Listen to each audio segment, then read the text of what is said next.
Salud, desde San Juan, Argentina, en el living de mi casa, con los gatos disfrutando el viento en la noche y el champán bien helado, les habla el epistemólogo ebrio, Gabriel Paravano, grabando en crudo porque la filosofía de las ciencias es cruda.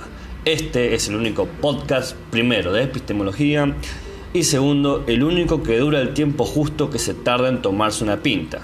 Bueno, hoy será una botella de champán. En este encuentro de fin de año he preparado un especial de 2 partes. Sí, 2 partes. Primero, un breve repaso a la bibliografía. Sí, esa parte archivística que mayormente se prefiere pasar de largo, aquí será parte de un episodio. Les aviso por si quieren parar de escucharlo ahora mismo antes de dormirse. Y segundo, ya que tradicionalmente se considera el nacimiento de Isaac Newton como el 25 de diciembre de 1642, aunque algunos dicen que fue el 4 de enero de 1643, Newton va a ser nuestro tema festivo. Por eso la pregunta que tenemos es: ¿la gravedad es algo instantáneo o sobre los absolutos de Newton? Antes de comenzar, quiero agradecer a quienes me escuchan. Este podcast chiquito y humilde se ha encontrado con gente fabulosa. Agradezco personalmente a mi pareja por tolerarme, mi familia, mis amigos y a los, ¿cómo los llamamos? Epistemólogos que me siguen, que hacen el sentido de que me dé este lujo de nombrarlos a ellos. De paso les aviso que estas personas me han escrito por muchos medios y cualquiera me puede escribir por ahí, qué sé yo, WordPress, Google+, Instagram, Facebook, Inbox y no sé qué plataforma más.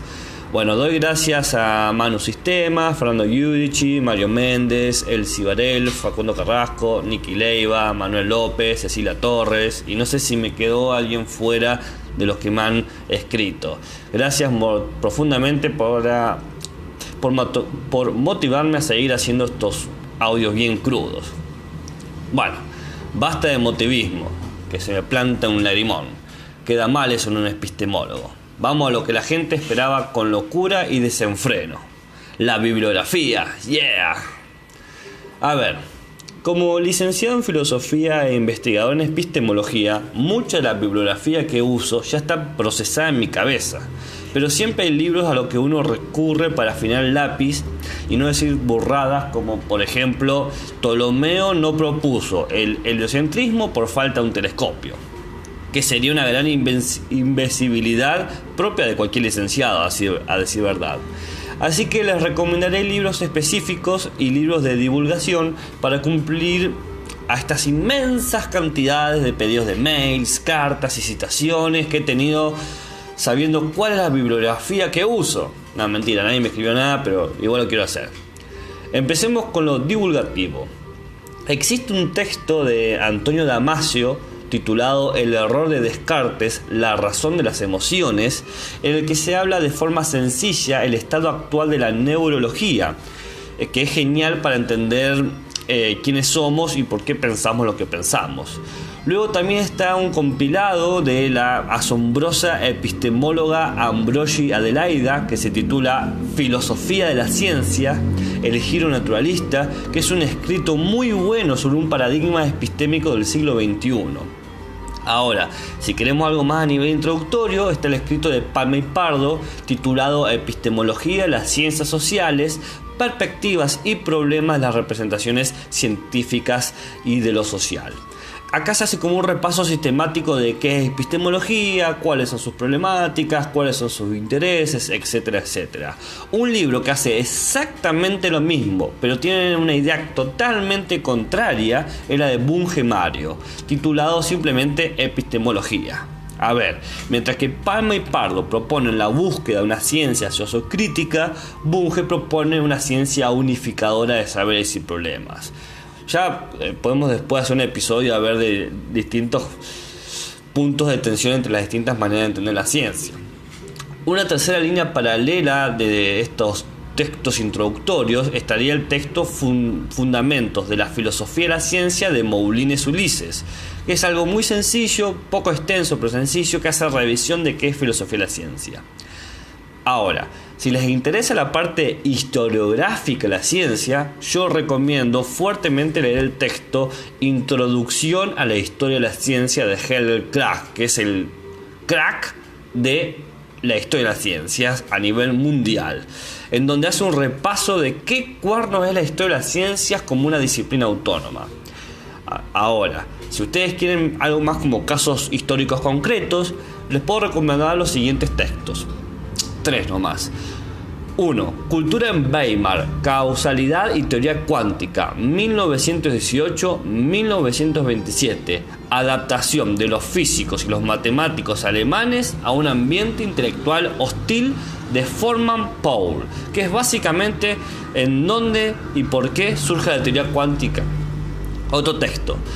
El segundo, ¿no? Una larga controversia, Darwin y el darwinismo, de Meyer Ernst, que es un texto muy bueno, no solamente para entender la teoría de evolución sintética, sino la teoría de evolución, qué carajos pensaba Darwin cuando escribió lo que escribió y cómo lo interpretó la gente, porque, oh sorpresa, la gente no interpretó muy bien lo que Darwin dijo. No quiero decir que los críticos malinterpretaron a Darwin, sino que los propios defensores no lograron recuperar exactamente todo lo que decía Darwin, muchas veces para bien, para salvarlo a Darwin de sus propios errores. Y el tercer texto sería El joven Einstein, el advenimiento de la relatividad, de Lewis Payson, que es un texto muy bueno donde se habla un poco de el desarrollo intelectual desde la juventud hasta la madurez de Einstein. Bien, ahora vamos con lo jugoso, con lo específico, con los libros así más pesaditos. Empezamos con la antigüedad, seguimos con la modernidad y luego vamos hasta lo más contemporáneo. A ver, ¿qué les puedo ofrecer? Bueno, respecto a la antigüedad, yo me guío con varias traducciones. Están las del equipo de Cordero, Lacrosse y Egeslan, la del equipo de Bernabé y la del equipo de Gutiérrez, ¿no? Son 3 equipos distintos, cada uno trabaja con distintas editoriales, pero todos sacaron libros con títulos más o menos similares, del estilo Filósofos presocráticos, Filosofía griega o cosas parecidas, en donde yo tomo todos los elementos, más cuando no me acuerdo de fechas o una cita en particular, sobre los autores que trato de traer y comparar. Después hay un texto que aprecio mucho, que es el de Donis Marcelino Rodríguez, titulado Gassendi y la teología de Epicuro, en el que se ocupa del gran cartesiano Gassendi, un físico olvidado mayormente por los estudios contemporáneos, y este hombre, Marcelino Rodríguez, estudia a Gassendi y cuáles son sus relaciones con el atomismo.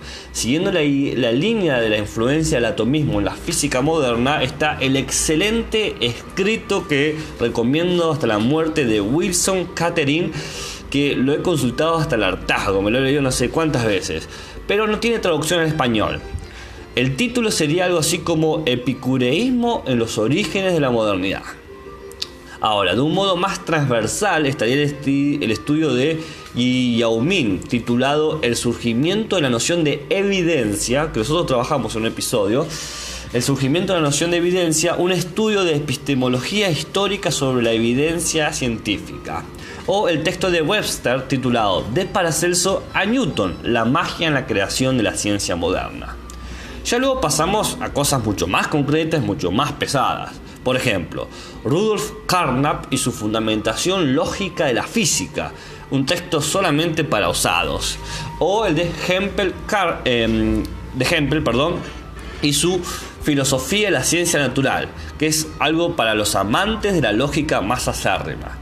Bueno, también está siempre el ineludible Thomas Kuhn y su bestseller del que ya hablamos, La estructura de las revoluciones científicas. Igual personalmente prefiero al texto de Irmen Lakatos titulados Historia de las ciencias y sus reconstrucciones racionales, que es un intento de fusionar a Popper y Kuhn. Y ya que nombramos al matemático Popper, debemos nombrar al matemático Lakatos, porque Popper y Lakatos también es matemático, hay confusión, pero ya que nombramos a Lakatos, debemos nombrar a su amigo bohemio para hacer la pareja dispareja. Me refiero a Paul Feyerabend y el explosivo escrito que lo lleva a la fama titulado Contra el método, esquema de una teoría anarquista del conocimiento. Ahí en este libro se propone una contraepistemología a favor de una ciencia más real. Dentro de esta línea, ¿no? De esta línea mucho más contemporánea y ya en el siglo XXI, tenemos a Sandra Harding y su genial estudio titulado Ciencia y Feminismo. Y para concluir, a Philip Kitcher con el escrito El avance de la ciencia, ciencia sin leyenda, objetividad sin ilusiones. ¿Hola? ¿Hola? ¿Quedó alguien despierto al otro lado del parlante? Bueno, voy a dar por sentado que sí. Porque ahora vamos con Newton. No lo haré tan extenso como en otros episodios porque ya la bibliografía me sacó bastante espacio. 10 minutos y 37 segundos. Ok, la pregunta que teníamos era la siguiente. ¿La gravedad es algo instantáneo o sobre los absolutos de Newton? Newton fue un gran físico y un humano bastante curioso. En primer lugar, manejaba tan bien las matemáticas que inventó el cálculo integral y diferencial. Este tipo de cálculo se caracteriza porque la expresión de lo calculado ofrece un pequeño estoy siendo modesto, un algoritmo que permite establecer modelos sobre la realidad física. Por ejemplo, el algoritmo permite determinar el movimiento de un cuerpo. Así, el cálculo se basa en encontrar y seguir lo que se llama la pendiente de una tangente a lo largo de un gráfico. Esta pendiente, una tangente en un gráfico, se llama derivada de una función. Pero ustedes imagínense algo que se cae, una tangente, ¿no? Entonces, esta tangente derivada de función muestra el comportamiento de algo respecto a un punto. ¿De qué tipo de puntos estamos hablando? Bueno, el Sol sería un ejemplo, o la cerveza, o cualquier objeto que pueda ser matematizable. A ver, apelando a las leyes de Kepler sobre las órbitas de los astros, Newton determinó que la circularidad del sistema solar, que en realidad es una elipse, pero bueno, es una curva constante que trazan todos los planetas, los asteroides y los cometas en respuesta a la fuerza centrípeta del Sol. Es decir, el Sol atrae a que todo gira alrededor suyo. Entonces es algo así como que todo es atraído por el magnetismo personal del Sol. Esto, quédese tranquilo que lo veremos en otro episodio más puntualmente. Pero lo importante es que el cálculo postula o permite a Newton postular tres grandes leyes que son las leyes de la mecánica clásica: la inercia, la interacción y fuerza y la acción y reacción. Luego, más adelante, hablamos un poquito de la inercia. Lo que pasa aquí es que Newton lo que está haciendo es construir una herramienta para poder dar números, distancias, o mejor dicho, coordenadas a los movimientos. Bien. En segundo lugar, Newton era un fanático de la alquimia. Creía que en las escrituras divinas existían profecías y códigos secretos sobre el universo. Por ejemplo, el misterio de cómo transformar cualquier metal en oro, es decir, la piedra filosofal. Bueno, que todos sabemos que siempre la ha tenido Dumbledore y Flavel, o por lo menos eso es lo que dice mi tarjeta de rana de chocolate que compré a las afueras del andén 9 3/4 de King Cross. Bueno, pero lo que nos interesa aquí son dos ideas: el tiempo y el espacio absolutos y la gravedad como fuerza instantánea. Primero, hay que entender que para Newton las nociones de espacio y tiempo aludían a magnitudes absolutas, elementos independientes de todos los hechos de la realidad, y tomaban por lo tanto el espacio y el tiempo el papel de ser el escenario en donde se constituyen los hechos. Son el cuadrado en donde sucede todo lo que está dentro. Es el software que permite jugar el juego. Es más, en su Principia Matemática dice lo siguiente, cito: el espacio absoluto, por su naturaleza y sin relación a cualquier cosa externa, siempre permanece igual e inmóvil. El tiempo absoluto, verdadero y matemático, por sí mismo y por su propia naturaleza, fluye igual sin relación a ninguna cosa externa. Fin cita. Entonces, el espacio es lo inmóvil que está en todo el universo y el tiempo es lo móvil que está en todo el universo. ¿Y ahora qué hacemos con eso?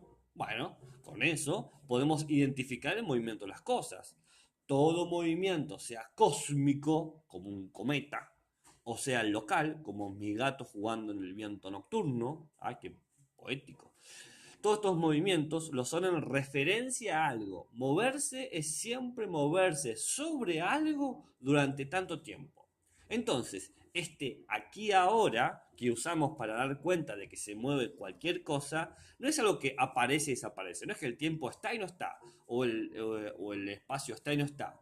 Es decir, no es algo solamente subjetivo, no es que cuando lo percibimos aparece y cuando no lo percibimos no está, sino que es algo continuo, siempre está durando. Entonces, lo que ha hecho Newton es poner puntos objetivos de medida, el tiempo y el espacio.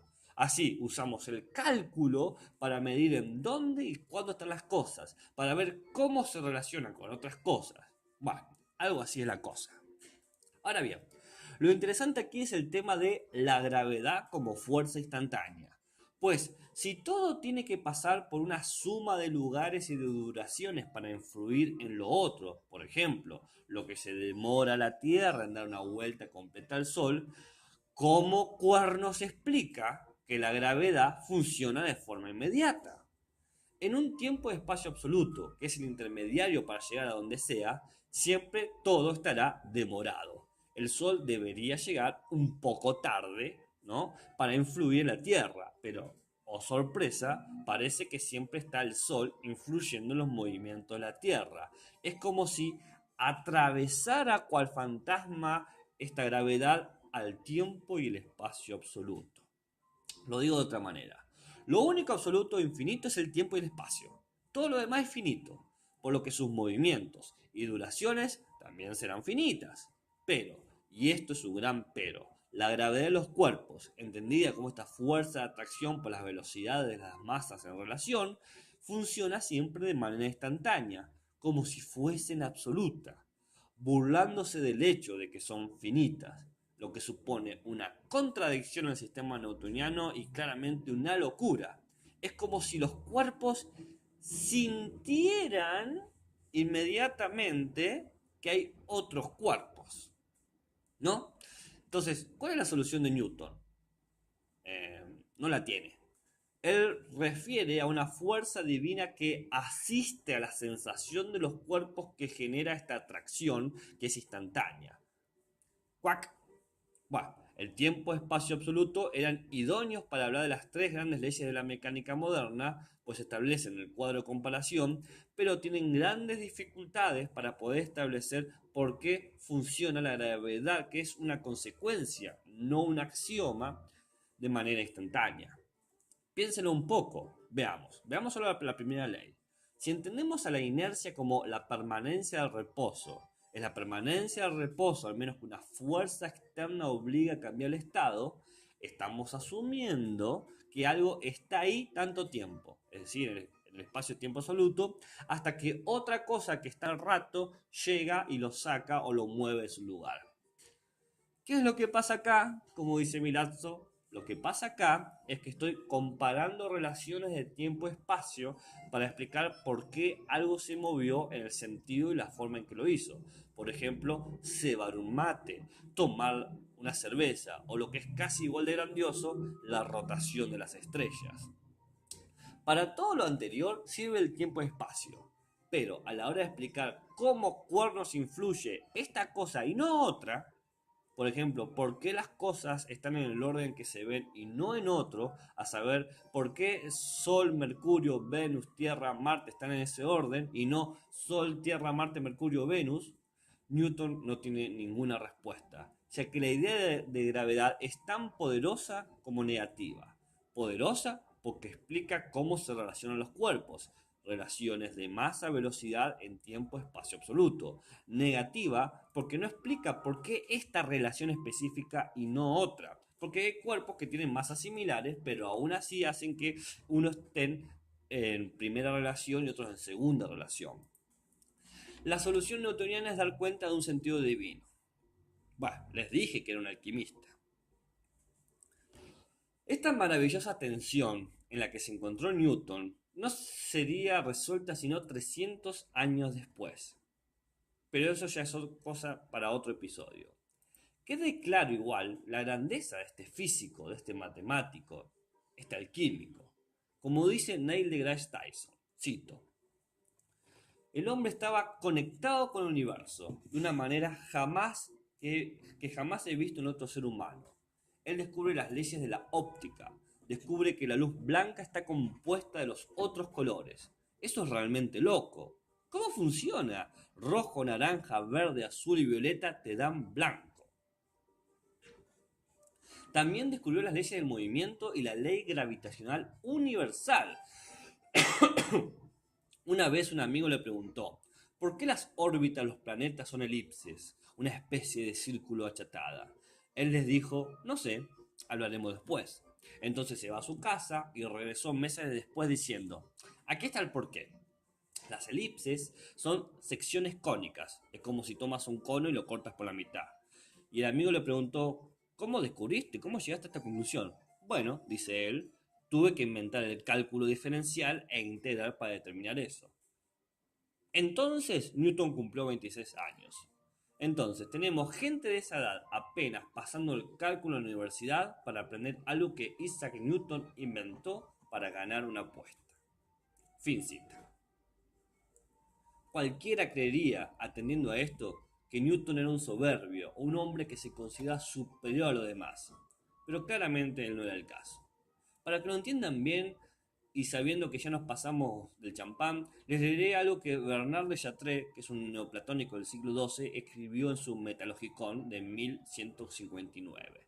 Cito, muchas citas en esto, ¿eh? Somos pequeños, aupados sobre hombros de gigantes. Podemos ver más y más lejos que ellos, no por la agudeza de nuestra vista ni por la altura de nuestro cuerpo, sino porque somos levantados por su gran altura. Fin cita. Esta metáfora medievalista fue repetida numerosas veces durante el Renacimiento y la modernidad. Y el propio Isaac Newton, el 15 de febrero de 1676, escribió una carta en donde explicaba las bases de la mecánica a su colega Robert Hooke, a través de las leyes que él había descubierto, ¿no? Que Newton había descubierto, en donde concluye su epístola con la siguiente afirmación. Cito, si he visto más lejos es porque estoy sentado sobre los hombros de gigantes. Fin cita. ¿Qué quiere decir esta metáfora para Newton? Tradicionalmente se le ha atribuido un valor comunitario, en donde el individuo llega más lejos con sus obras porque es asistido por sus pares.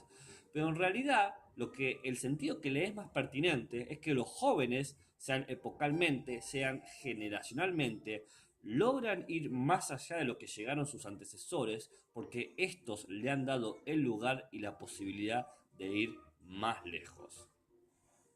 Así, en este especial de fin de año que les ofrece el epistemólogo ebrio, quiero desearles felicidades, haciendo hincapié en lo siguiente. Debemos comprender a nuestros ancianos como aquellos gigantes de los cuales nosotros los jóvenes tenemos el privilegio de auparnos y erguirnos sobre sus grandes espaldas y ver y actuar más lejos, no porque nuestras habilidades sean únicas o especiales, sino porque los que nos anteceden lo han permitido gratuitamente, quedándonos a nosotros, los pequeños, Bernardo de Chartres, Isaac Newton, agradecer por tan enorme gentileza. Muchas gracias.